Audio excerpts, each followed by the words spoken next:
Hi, today I want to talk about mental health. Anxiety, depression or any other mental illness is hard to deal with at home, let alone on the road. So I want to focus on mental health while traveling, because I feel like that hasn't been talked about that much. Usually travelers are viewed as like adventurers, and confident and stuff like that, but that's not often the case. It can be hard to cope with new environments, new people, unpredictable changes.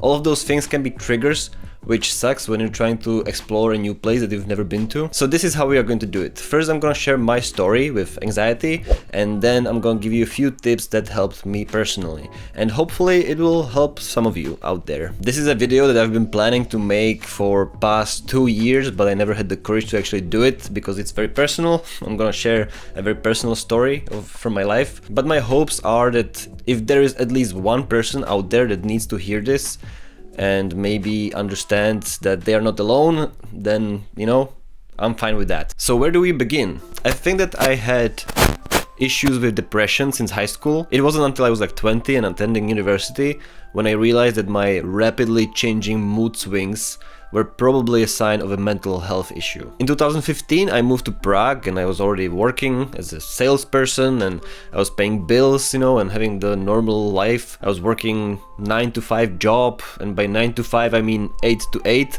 And I was pretty miserable at that time. I started thinking about my dream to travel, and I started planning the ways how to escape this mental prison that I put myself into. Because of course, how else to deal with your deteriorating mental health state and dissatisfaction with life in general than travel to another country. It's kind of funny how you can be surrounded by so many people and still feel so alone, but I was lucky that I had one friend with which we started planning the mental prison break. We found an interesting volunteering project in Japan, which was a country that I always wanted to visit, but I didn't have any money saved for traveling. I was just living from month to month basically, so I had to put everything on the line. I left my apartment, I left my job, I just packed my bag and left. The trip was amazing, life-changing, eye-opening, whatever you want to call it, but it wasn't until I got back when I got my first panic attacks in my life. I had nothing in my wallet and very uncertain future ahead of me. And because I didn't want to go back to the 9-to-5 lifestyle,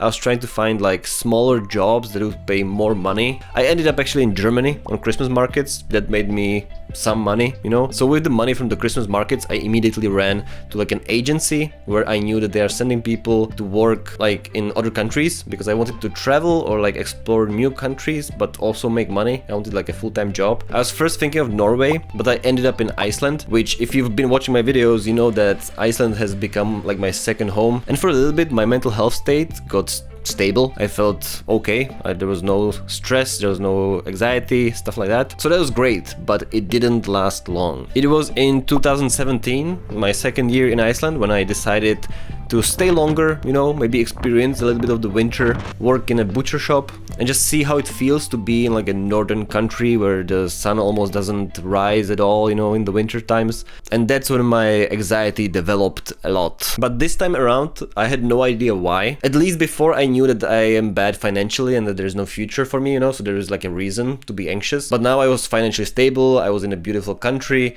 and still I felt like shit. So I wasn't sure what to do. Also, it wasn't like an occasional thing. The first time it happened, it was like just sometimes when I was like walking or thinking. Now it was just like an everyday thing.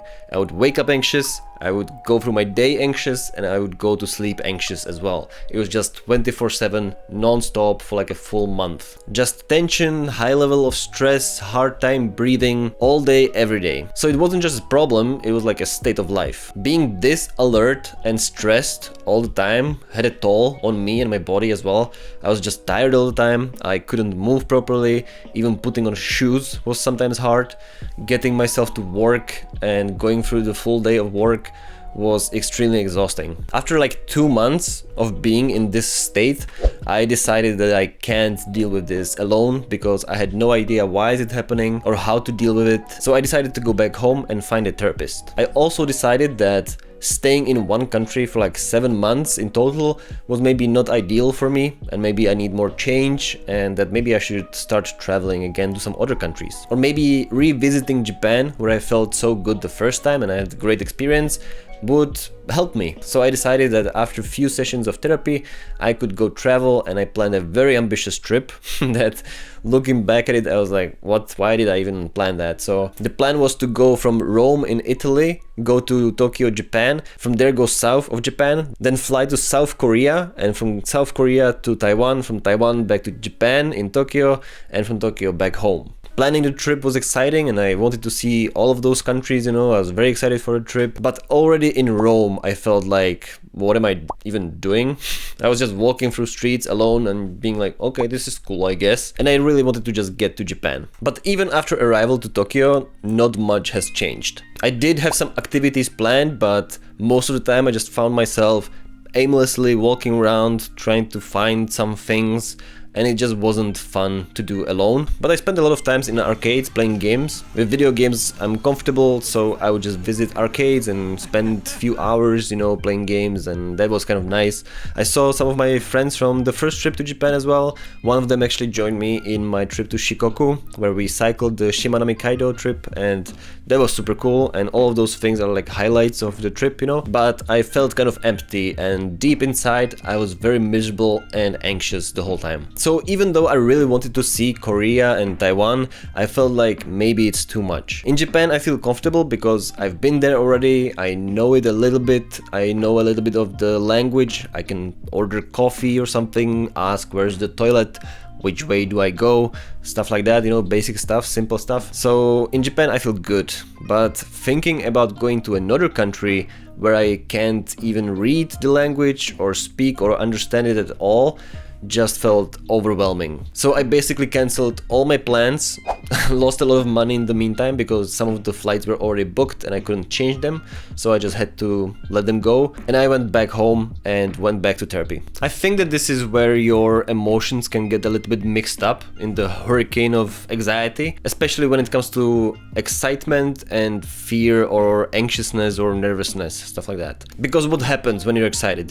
like your heart starts beating faster, you get this jittery feeling, like the excitement, you get like all the thoughts are running through your head, and that's the same feeling like you have when you're anxious. So when you are anxious and then you get excited, I think that your brain might get confused and just think like, oh, you're anxious. So maybe if I was healthy at that time, I would be like super excited and be like, oh wow, I can't believe I'm going to Korea, blah blah blah, and I was excited. But instead I was feeling like, oh my god, what am I doing? Why am I doing this? I don't want to do this. I just want to go home. So I did a few more sessions of therapy before going back to Iceland. This was in 2018 already, and I don't really remember much from that summer. I just know that I was definitely stressed and anxious at some points, especially when talking to people, which kind of sucks because I work at the reception desk where I have to talk to people, and I was just sitting there anxiously waiting for people to come so I can check them in, I don't know what those people thought about me. They must have been like, what's wrong with this guy? What a weird reception desk, So at the end of the summer of that season in Iceland, I decided that I want to travel, but maybe not the way I did it last time, and that maybe I should go try volunteering once again. Because volunteering can give you this homey feeling, kind of, like a stable feeling, because you're in one place and you're just exploring the nearby, surroundings and stuff like that. So you are in another country, you are exploring it, but you're also kind of staying home. It's like a nice mix of both, and you're also helping something, some projects, some other people, and it always gave me like a nice feeling. So I decided to go to Colombia. I don't know why Colombia. I think I just wanted to try something else because I've been to Asia, and I found a project where I was supposed to teach English in like this small town few hours from Bogota. In the beginning I was definitely stressed and anxious a lot. Around this time, anytime I was feeling anxious, I would just stop myself and think, wait, am I excited now or am I anxious? Am I like nervous about the situation, or is it just exciting? So that kind of helped me sometimes, because I realized that a lot of times maybe I am just excited, or I just had too much coffee or something. Sometimes these feelings just get mixed up and I started recognizing them a little bit better. I met other volunteers, and we had this cat that was sleeping with me in the bed when there was like a huge rainstorm or something, thunderstorm, you know. The cat would come up to me and just sleep with me in the bed. And just day by day, I was feeling that things are getting better. I was also doing a lot of meditation at that time. I had like a nice routine where I would wake up early in the morning, had my coffee, and then I would do like 15-20 minutes of meditation, and that seemed to help a little bit. It wasn't always like this. In the beginning, when I tried for the first time in Iceland, I think, it didn't work for me. I was just sitting there anxiously, basically. With more time passing doing it in Colombia, it felt like it's working. So I just kept doing it basically every day. And then I remember there was this one day where I just went alone, which is crazy to me because when I was anxious, you have to understand that I couldn't get myself to get anywhere, like to go alone. Everything that I had to do alone was stressful. Even just going to the shop or something like that, talking to another person, everything was like a trigger. So when the day came where I just got up and went on my own to the river, I just grabbed a beer, you know, and just sat down in the stream and enjoying like the life. I know it sounds stupid and cliche or whatever, I don't know, but this was like a huge thing for me at that time, where I was just sit in the water, enjoy the sun and the birds chirping, you know, and stuff like that. And I was like, oh my god, wow, this is how life's supposed to be like? Is this how people live their lives? This is crazy. So yeah, for me that was huge. Maybe it doesn't sound huge, but for me that was huge. That was like a big turn in my mental health state. And after a few weeks in Colombia, I noticed one thing.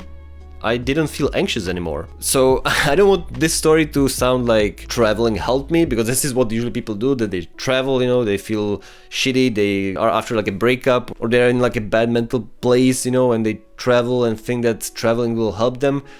Which now sounds like it did for me, but it wasn't just the traveling part, it was the situation where I was, things that I was doing for myself, getting like a scheduled lifestyle helped me a lot. And it also wasn't all roses afterwards. So when I came back, like the first year after, I think I just got numb to kind of everything, not just the stressors and like anxiety triggers, but almost any sort of feeling. It's kind of ridiculous. I got so good that I stopped caring about everything, you know, and that's also not great, you know, like you have to care about some things at least, you know, I think, I don't know, do whatever you want to do, but I think that you should care at least about some things. So now I'm in the stage of learning how to care just enough, like not care completely, but also not care.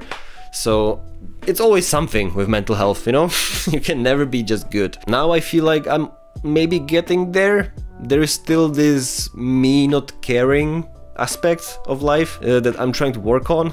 I'm trying to get excited about things, which is just weird for me, that it just flipped 180, you know, and it's just the complete opposite of what I was dealing with before. So what can you take out of this story? Maybe you want to travel or explore or just live your life, you know? Maybe you just want to go to the shop or talk to another person, but you are super anxious and don't know what to do about it. I can give you some tips that helped me, and hopefully they will help you as well. Number one would be preparation. I don't like my travels to be completely planned, but it doesn't go well with anxiety. Like if you're anxious, you just need to have some sort of idea of what you're going to do, have some activities planned, and also know what you want from that experience or from a certain day. Maybe even write it down. What are your expectations? What do you want to see? What do you want to do? What do you want to experience? Make a to-do list, you know, if that's gonna help. I've never done one, but it might help, you know. Maybe try volunteering as well. For me, it worked perfectly because, like I said before, it gives you this comfort feeling of being at one place, being home almost, but also exploring and traveling, you know, and getting to know another culture. Number two would be give yourself some time, you know, give yourself space. Don't overdo it. Don't rush into things, you know, take your time. Try to lower the stressors and anxiety triggers. If you miss your bus or something, calm down, take a deep breath, and just take another one. It's gonna be fine. Everything's going to be okay. If you feel very anxious and there is another person with you, tell them. It's completely fine to tell people how you feel. So just tell them, look, I'm super anxious right now. Can we just stop for a second? I just need to catch a breath. And more often than not, you will find out that people actually went through the same thing, or they understand, you know, and I think that you will find a lot of understanding. Number 3, while we are at breathing, try meditation, you know. It doesn't work for everyone. Like, I have a friend who has asthma, so for them, like, focusing on breath just stresses them out even more. But yeah, that's something that you have to try and figure out on your own if it works for you or not. But it did help me a little bit, that's for sure. So yeah, try meditation, breathing exercises. For me, the best technique that I found that was helpful was to breathe deeply in on count of 4, hold for 4, and exhale slowly on count of 8. That was the best technique and I can definitely recommend it. Number 4, don't be ashamed to seek help. Go to therapy. If you're not comfortable talking in person, try online therapy. Just understand that you don't have to be alone for this. And if one therapist doesn't suit you, just find another one. It's completely normal to not immediately click with a therapist. You have to understand that with some therapists, you will just feel more comfortable in sharing your life and your thoughts. Talking to a friend is nice, but it's not the same as talking to a professional. I know it's not cheap, therapy can be expensive, but if you can afford it, I definitely recommend it. Number 5, don't overdo it on caffeine. That's a mistake that I did in Iceland as well, where they drink just bunch of coffee, like a really strong coffee every day. If you can't get by without that morning coffee, I feel you, you know, I'm the same. I need my coffee in the morning as well, but sometimes it was a mistake to drink too much where I wasn't sure if I just had too much coffee or if I'm anxious. Number 6, as cliche as it sounds, exercise can help. This is like the number 1 thing that you will hear always. Oh, just do some exercise, just walk, you know, just go for a walk or go for a run. But some people that are saying these things maybe haven't been anxious and they don't understand that it's kind of hard sometimes to even get out of bed, or like I said, even take on the shoes, you know, put on the shoes. But if you push through and do a little bit of exercise at least, it can help at least for a little bit. Some days it would help me to be calm for the rest of the day. Some days it would make me feel just okay, you know, like just okay in that situation where I was running or something. And then afterwards it was just back to being shitty. But it can help, you know. And if you need like at least like a break for like an hour or 2, then this can help, that's for sure. A routine that I found was helpful for me was to exercise for a little bit, you know, try to push myself on that day, specific day, as much as I can, depending on how I feel. Then I would go take a super hot shower and then I would meditate for 15-20 minutes. This was almost like my medicine. I was always doing this and it always helped me. I was never on a regular schedule of medication, so I can't give you, of course I can't give you any help with medication. I'm not a doctor, so don't take any advice from me on that. I did have prescribed Xanax, but I never used it, or like I used it few times, but this was like in just the extreme situations where I tried everything else first, and if that didn't help, I knew that I can rely that there's like a pill to help me. But I personally didn't want to use it, you know, all the time. I didn't want to feel numb, so I just always carried it myself as like the last resort. But like I said, this is just for me, this is very subjective, I'm not a doctor, listen to your doctor, you know? But this is it, I think I told you the whole story. I hope that I gave you some tips that can be helpful. If you have any tips of your own that help you, maybe it would be nice if you share them in the comments for other people to read, you know, maybe that can help some other people as well. And yeah, if you enjoyed this video, don't forget to click the like button, click the subscribe button, and I will see you next time. But until then, ciao. Tough time never lasts. Only tough people last.